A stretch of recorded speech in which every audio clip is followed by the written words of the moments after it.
OG Rose here, and continuing with belonging again, section 2. And this will elaborate some on the first section, asking the question, is Bonhoeffer worth Hitler, or would we be better off to get rid of the conditions that make both possible?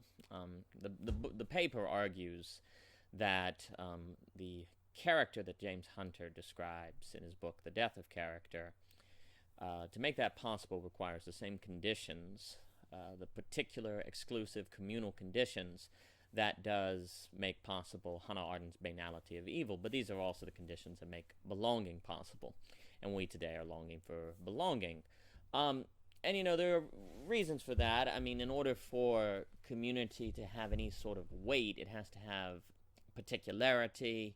It has to have a certain level of excluding in order to define itself as unique and particular, and then to give the individual members of the community a sense of a unique culture, a unique history, tradition, and the like that they are part of, that they can root their identity in, so that their identity doesn't feel rootless. Today, since we can create our identity, it doesn't feel like identity, because we're very free. There's a real emphasis on freedom, so identity feels created as opposed to rooted. And although that creativity gives us a lot of possibility and freedom, it can also ultimately feel arbitrary, which is always the problem with values as opposed to character, too. Following Hunter's language, values are things we know we create, while the foundations of character are things that feel like they come from something beyond ourselves, something bigger than ourselves, like a religion or something. The section also kind of just talks about how Arendt's solution to the banality of evil wasn't to erase community. Her solution was something more like empathy. For her, you couldn't really have true thinking without empathy, because empathy was the act of stepping outside of your system of thought to view it from the outside, to view it more objectively.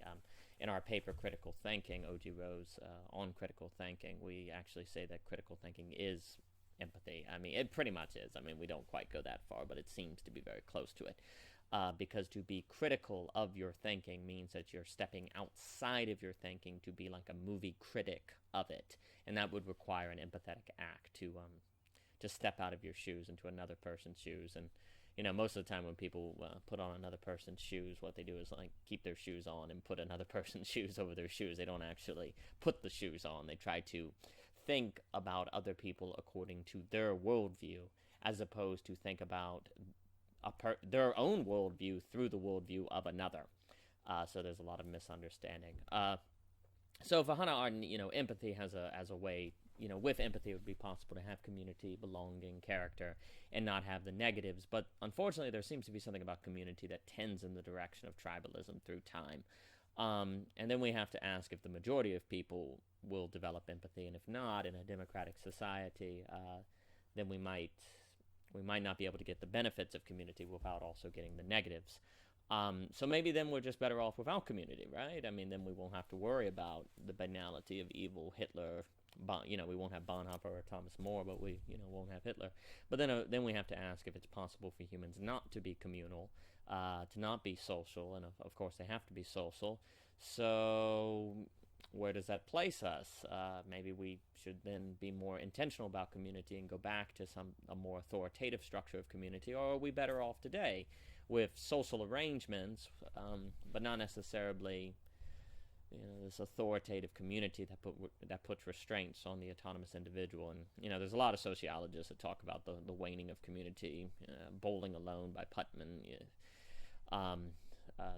The guy at UVA, I can't remember his name. There's a number of sociologists that worry about that. Wilcox, I think. So community doesn't have authority today. Hannah Arendt said, well, we can get empathy, and we can have community and not worry about the banality of evil, but that might be idealistic, even though I agree that with her thinking that empathy is actually critical to the intellectual life. And maybe we're better off today without the possibility of Bonhoeffer, because if we don't have that possibility, we also don't have the possibility of Hitler.